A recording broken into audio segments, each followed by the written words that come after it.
بسم اللہ الرحمن الرحیم۔ درود ابراہیمی۔ رزق کا دروازہ۔ 3-4 ماہ مسلسل درود ابراہیمی پڑھنے کے بعد اللہ تعالیٰ نے کرم کیا اور ہم پر سب سے پہلے رزق کا دروازہ کھلا۔ بہانے بہانے سے اسباب بنے اور میرے شوہر کی نوکری لگ گئی۔ تنخواہ کم تھی لیکن اللہ تعالیٰ سے دعا کی کہ یا اللہ ہمارے رزق میں برکت دے دے، اور مجھے یقین تھا کہ انشاءاللہ ہمارے رزق میں برکت ہوگی اور انشاءاللہ کرم ہوگا۔ اب ہم مسائل سے نکلنا شروع ہو گئے تھے اور اب درود ابراہیمی نے اپنی کرامت دکھانی شروع کر دی تھی اور درود ابراہیمی کی تاثیر ہمیں ملنا شروع ہو گئی تھی۔ لیکن میں یہاں یہ عرض کرتی چلوں کہ درود ابراہیمی پڑھنے میں ناغہ نہیں کرنا۔ درود ابراہیمی کو روزانہ اپنے معمولات میں رکھنا ہے، سستی نہیں کرنی اور بے یقینی سے بچنا ہے۔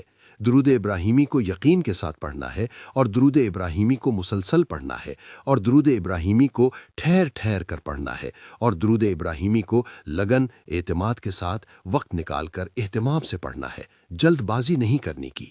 یہ سوچ نہیں رکھنی کہ آج صبح پڑھوں اور شام کو کرامت سامنے آ جائے۔ صبر سے چلتے رہنا ہے اور اس وقت کا انتظار کرنا ہے، تب یہ تاثیر ملے گی، تب یہ کرامت ہمیں دیکھنے کو ملے گی۔ درود ابراہیمی کا ورد چلتا رہا اور پھر وہی ہوا جس کا انتظار تھا۔ درود ابراہیمی کی برکت سے میرے شوہر کی آمدن میں برکت ہو گئی اور ہمارا گھر کا نظام راشن پانی بہترین چلنے لگا، اور میرے جو بچے سالہ سال سے سکول نہیں جا رہے تھے ہم نے ان کو سکول میں ڈال دیا، اور آج یہ صورتحال ہے کہ میرے 5 بچے الحمدللہ اچھے سکول میں تعلیم حاصل کر رہے ہیں اور ہمارے گھر کا نظام بہترین چلنے لگا، اور یہ درود ابراہیمی کی برکت کا ایک نظام شروع ہو چکا تھا جس کو ہم لے کر چل رہے تھے۔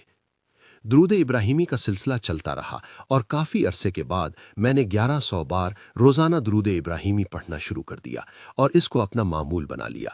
اللہ کا ایسا کرم ہوا، رزق میں ایسی برکت ہوئی کہ ہم نے قرض اتارنا شروع کر دیا۔ قرض لینے والے جو آتے تھے اور ہمیں ذلیل کر کے جاتے تھے، ہمیں باتیں سنا کے جاتے تھے، وہ بھی حیران ہوتے تھے کہ ان کے پاس یہ مال کہاں سے آ رہا ہے۔ اور اللہ کا نظام کہ ہم نے تھوڑی سی آمدن میں جو بظاہر دنیا والوں کے لیے بہت تھوڑی تھی، اس میں بچوں کی تعلیم کا نظام بھی کیا، گھر کا راشن بھی کیا، گھر کے انتظامات بھی دیکھے اور قرض بھی اتارا، اور درود ابراہیمی کی برکت سے ہمیں قرض سے چھٹکارا نصیب ہو گیا۔ ہم جو ذہنی طور پر ٹارچر ہو رہے تھے، ہم جو ذہنی طور پر دباؤ کا شکار تھے، ہم جو ڈپریشن کے مریض ہو چکے تھے، الحمدللہ درود ابراہیمی کی برکت سے اللہ تعالیٰ نے ہمیں اس بیماری سے، اس تکلیف سے، اس مشکل سے نکالا اور ہم قرض سے مکمل طور پر نکل گئے۔ اور درود ابراہیمی کی کرامت یہ بھی ہوئی کہ اللہ تعالیٰ نے ہمارے رزق کے اندر بہت ہی زیادہ برکت ڈال دی۔